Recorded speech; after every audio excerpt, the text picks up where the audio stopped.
மழை சாயங்காலம் 5 மணிக்கு மேலே பெஞ்சுதுங்க. அப்போ வந்து சரி சூடாக ஏதாவது சாப்பாடு செய்யலாம் அப்படின்னு நானும் எங்கள் மாமியாரும் ஐடியா பண்ணோம். அப்போ வந்து சூடாக ரோட்டோரமாக இருக்கிறவங்க கஷ்டப்படுறவங்களுக்கு நம்ம செஞ்சு ஏன் கொடுக்கக்கூடாது, சூடாக அந்த நேரத்தில் அவங்க சாப்பிட்டாங்கன்னா அவங்களுக்கு நல்லாயிருக்கும் அப்படின்னு நாங்கள் நினச்சி தக்காளி சாதம் எங்களால் முடிஞ்ச ஒரு 4 பேருக்கு செய்யணுங்கிறதுக்காக செஞ்சோங்க.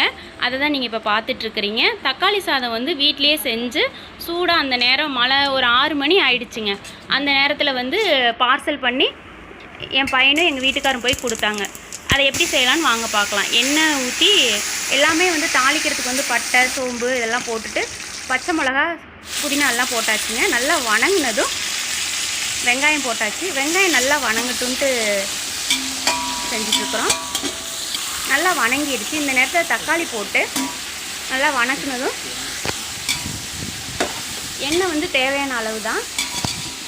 தக்காளி நல்லா வணங்கினதும் எலுமிச்சம்பழம் வந்து 2 எலுமிச்சம்பழம் நாங்கள் புளிஞ்சு விட்ருக்கோம். ஏன்னா நாங்கள் செய்கிற சாதம் வந்து 2 கிலோ, 2 எலுமிச்சம்பழம் வந்து புளிஞ்சு விட்ருக்குறோம். எங்கள் மாமியார் தான் அதை செஞ்சிட்ருக்குறாங்க, நான் வீடியோ எடுத்துகிட்ருக்குறேன். நல்லா அதை கிளறி விட்டதும் உள்ள எடிட் பண்ணுறேன். கொஞ்சம் தக்காளி வேகணுங்கிறதுக்காக கல்லுப்பு போட்டிருக்குறாங்க. இஞ்சி பூண்டு பேஸ்ட்டு நல்லா 2 கை இருக்குங்க அளவு, அந்த அளவு இஞ்சி பூண்டு பேஸ்ட்டு அதுவும் போட்டாங்க. தயிர் 1 கப்பு, ஒரு 150 ml இருக்கும், 50 ml நெய், இதையும் சேர்த்து எல்லாம் சேர்த்து ஒட்டுக்கா வந்து கிளறி விட்டாங்க.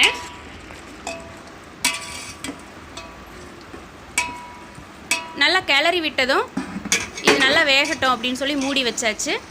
ஒரு 10 நிமிஷம் வெந்ததும் எண்ணெய் பிரிஞ்சு வந்ததுங்க. இந்த அளவுக்கு வேகணும். இந்த நேரத்தில் இப்போ 2 கிலோ அரிசினா அதுக்கு தேவையான அளவு தண்ணி வந்து டபுள் மடங்கு, எப்பயும் நம்ம குக்கரில் வைக்கிற மாதிரி தான். லைட்டாக மிளகாத்தூள் போட்டிருக்குறாங்க காரத்துக்காக.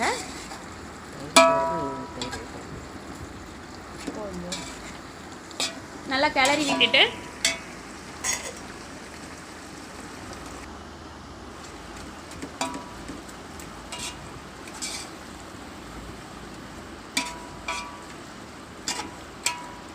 இப்போ தான் எண்ணெய் பிரிஞ்சு வருதுங்க. ஊற்றிடு.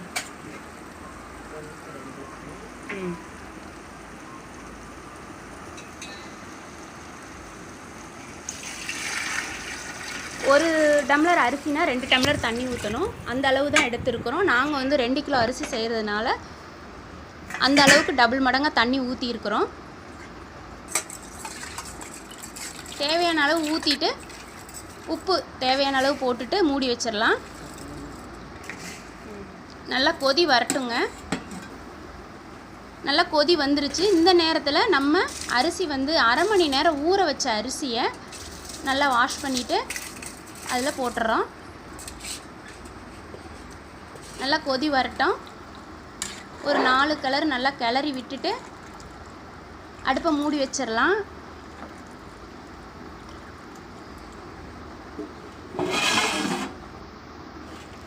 நல்லா கொதி வரும்போது வந்து சாப்பாடு வந்து முக்காப்பதம் வேகணும். இந்த அளவுக்கு வேகும்போது வந்து ஒரு வாழை இலை வந்து ரெடி பண்ணாங்க எங்கள் அத்தை. அந்த வாழை இலையை வந்து மேல் பக்கமாக அதை வந்து நல்லா ப்ரெஸ் பண்ணி அமுத்தி விட்டுட்டு தட்டை போட்டு மூடிடணும். தட்டை போட்டு மூடிட்டு வெயிட்டுக்கு தண்ணி வச்சிடணும். ஒரு 10 நிமிஷம் கரெக்டாக வந்து சிம்மிலே அடுப்பு இருக்கணும். இந்த அளவு தான் பதம்னு சொல்லியிருக்கிறாங்க. 10 நிமிஷம் ஆனதுக்கப்புறம் பார்த்திங்கன்னா சாப்பாடு இந்த அளவுக்கு வந்திருக்குது. நல்லா வெந்துருச்சு. சாப்பாடும் நல்லா உதிரியாக தான் இருக்குது.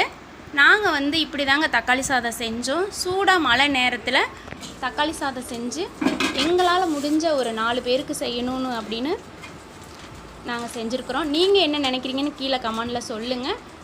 தக்காளி சாதம் சூடாக இருந்ததுங்க. சுட சுட அவங்களுக்கு ஒரு 4 பெரியவங்களுக்கு போய் கொடுத்துட்டு வந்தாங்க. மழை நேரங்கிறதுனால கொடுக்குறதெல்லாம் நாங்கள் வீடியோ எடுக்கலை. சாப்பாடு வந்து இது அவங்களுக்கு தான் போய் சேர்ந்தது. ஒரு 10 பார்சல் பண்ணியிருப்போம்னு நினைக்கிறேன். நீங்கள் என்ன நினைக்கிறீங்கன்னு கீழே கமெண்டில் சொல்லுங்கள். பிடிச்சிருந்தா ஒரு லைக் கொடுங்க. நம்ம சேனலை சப்ஸ்கிரைப் பண்ண அனைவருக்கும் மிக்க நன்றி. இப்போ பார்த்துட்டு இருக்கவங்களும் பிடிச்சிருந்தா சப்ஸ்கிரைப் கொடுங்க. ரொம்ப நன்றிங்க.